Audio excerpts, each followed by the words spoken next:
আসসালামু আলাইকুম ভাই বোনেরা, আজকে আমরা দেখব একটি মোবাইলে ইমো নাম্বার কিভাবে হাইড করে রাখা যায়, কেউ দেখতে পাবে না। যারা আমার ইউটিউব চ্যানেলে নতুন, প্লিজ ইউটিউব চ্যানেলটি সাবস্ক্রাইব করে দেন। চলুন আমরা দেখে আসি কিভাবে হাইড করে রাখা যায় ইমো নাম্বার।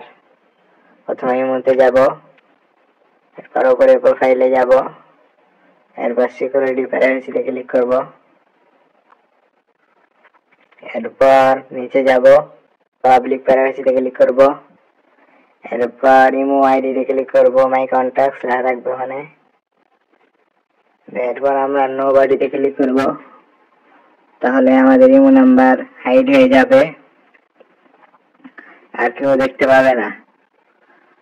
ভিডিওটি ভালো লাগলে একটি লাইক, একটি সুন্দর কমেন্ট করবেন।